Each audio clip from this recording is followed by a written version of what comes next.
Perhaps one of the greatest overarching themes of science fiction is that death is not truly the end.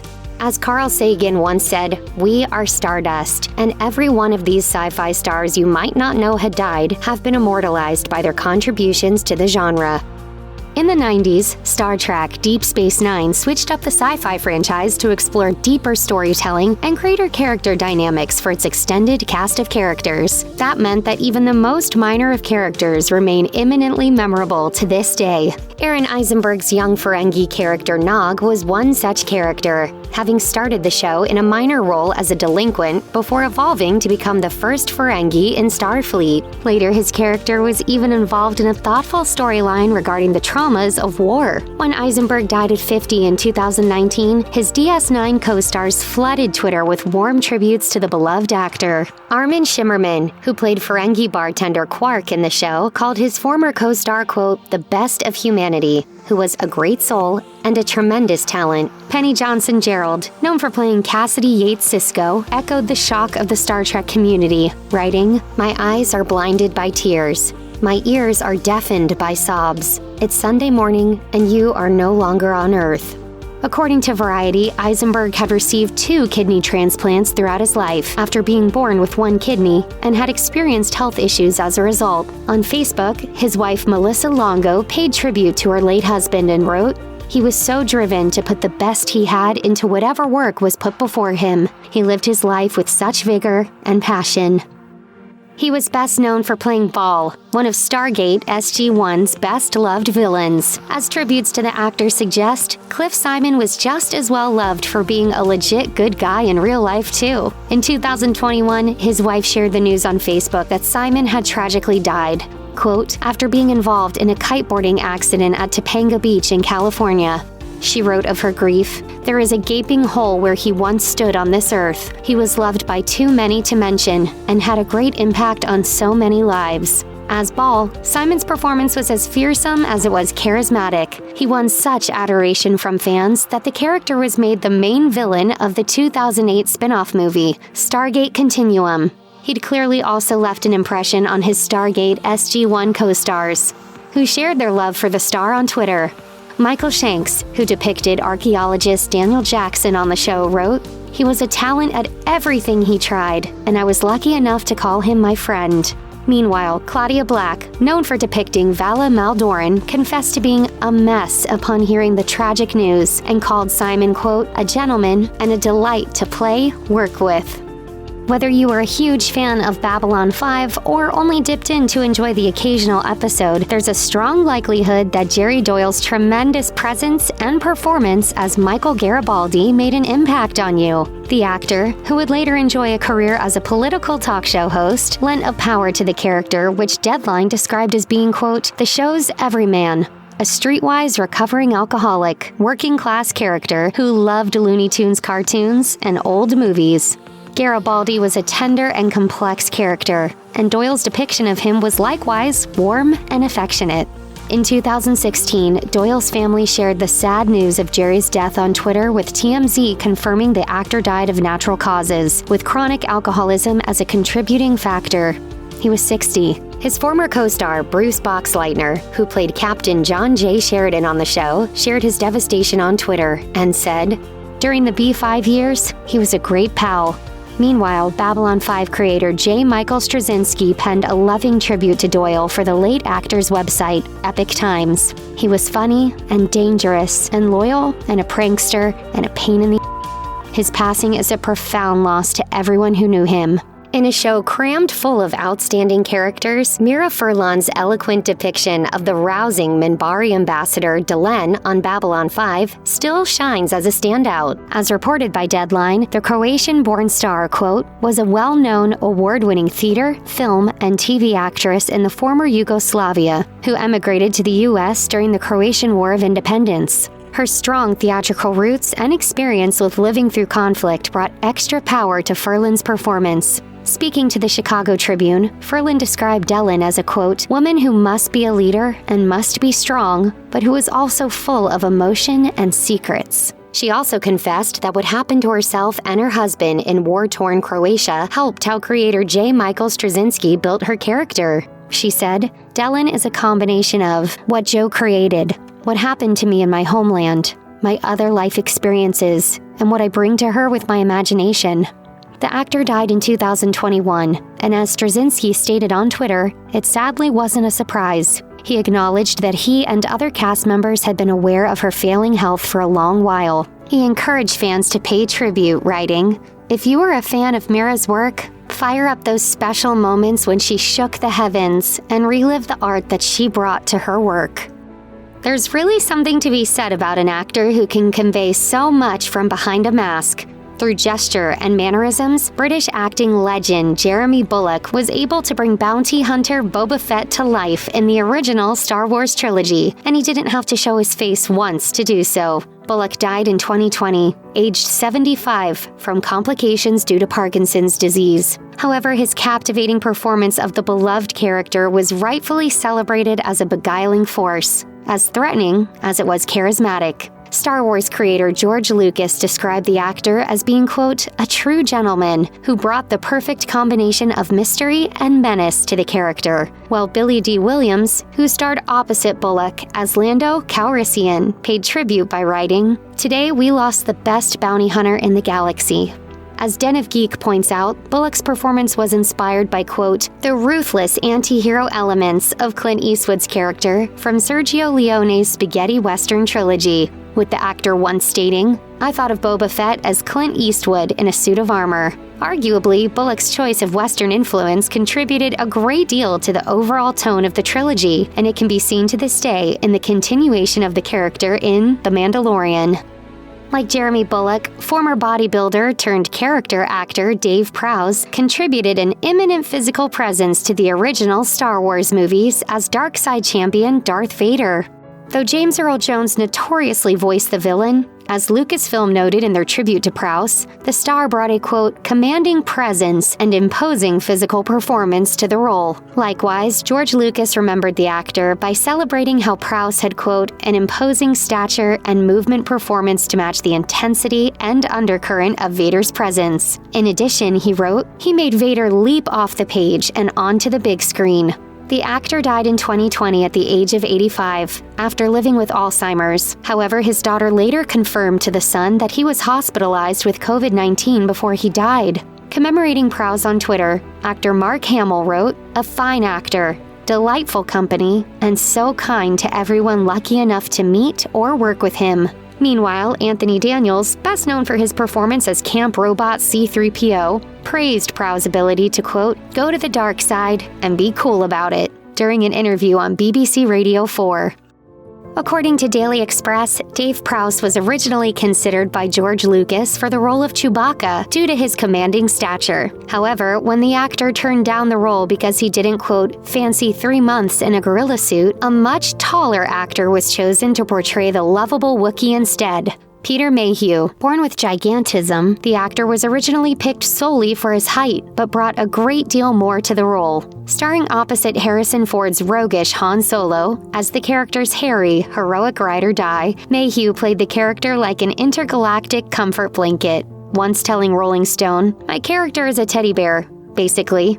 That's what Chewie is. He looks after everybody. Mayhew died in 2019 at the age of 74 after receiving spinal surgery a few months earlier to assist his mobility. Understandably, the extended Star Wars community was devastated. George Lucas wrote a tribute for The Hollywood Reporter, calling him, quote, "a gentle giant and more like a Wookiee than he originally imagined a Wookiee to be." On Twitter, Mark Hamill called him, quote, "a big man with an even bigger heart and a loyal friend." Perhaps the most touching, however, was Ford's tribute to the man who co-piloted the Millennium Falcon with him for 3 glorious movies. In a statement given to Entertainment Weekly, he said, "We were partners in film and friends in life for over 30 years, and I loved him." Like so many icons of sci-fi cinema, Felix Silla might not be automatically recognizable to most, but the characters he's portrayed and the projects he's been a part of most certainly are. The versatile star is probably best known for playing babbling hairball cousin It in the original 1960s incarnation of the Addams Family. However, he's also known for playing the lovable and obnoxious robot Twiki in the classic series Buck Rogers in the 25th Century, and for being one of the acrobatic Ewoks in Return of the Jedi. Sela was a former circus performer from Italy before moving to the U.S. According to Variety, his skills as a tumbler, bareback rider, and trapeze artist snagged him roles in projects like Planet of the Apes and Spaceballs. Gil Gerard, his co-star from Buck Rogers in the 25th Century, shared the news that Sela had died on Twitter and recalled the fun they had together at conventions. He wrote and affectionately joked, "I will miss him terribly, especially the great time we had at our panels." Sela died in 2021 at the age of 84 after battling pancreatic cancer. Known for his work as a distinctive actor, director, and producer, Clark Middleton is likely most recognizable to sci-fi fans for playing Painter in Bong Joon-ho's Snowpiercer and Edward Markham in Fringe. $5. I could name at least one item on your nightstand, Olivia Dunham. Don't tell me. You're gonna like this. I'm never wrong. However, his impressive career also included notable performances in Twin Peaks, The Return, and The Blacklist. The actor died in 2020 as a result of the West Nile virus at the age of 63. Diagnosed with juvenile rheumatoid arthritis at the age of 4, Middleton experienced pain, injuries, and multiple procedures throughout his life. However, he refused for his disability to be a limitation and was a beacon for others to forge a path for themselves without being defined by their health. As he told Cheat Sheet, "Disabilities certainly create obstacles, but how you interpret those obstacles can become a creative act." Paying tribute to the legacy left by her husband, Middleton's wife Alyssa said, "Clark was a beautiful soul who spent a lifetime defying limits and advocating for people with disabilities." A few days following Middleton's death, filmmaker David Lynch shared his sadness over the death of the great Clark Middleton during his daily weather report. And I loved working with him. I feel for his family and friends. He was such a good guy. The classic 80s sci-fi action flick Predator is basically 100 straight minutes of quotable lines and insanely memorable moments between a bunch of mega macho men and the unseen alien threat that's out there waiting for them and which ain't no man. We can all probably agree that, along with Citizen Kane, it's one of the true high points of cinema. In a truly amazing ensemble cast that included Arnold Schwarzenegger, Carl Weathers, and Jesse Ventura, actor Sonny Landham somehow still managed to establish himself as a strong component of the film. Landham portrayed Native American tracker Billy Soul, and the character remains well-loved thanks to a scene in which he refuses Schwarzenegger's advice to get to the chopper. He instead chooses to stay on land to fight the Predator one-on-one with a knife, a scene that earned Landham a permanent seat in the hallowed halls of cinematic glory. Sharing his condolences for the loss of his former co-star, Schwarzenegger wrote on Twitter, "Sonny Landham was such a joy to work with on Predator. So talented, so fun to be around. We'll miss him." Landham enjoyed a varied career throughout the 80s and 90s, starring in films like 48 Hours, Action Jackson, and Lock Up. He died from congestive heart failure in 2017 at the age of 76.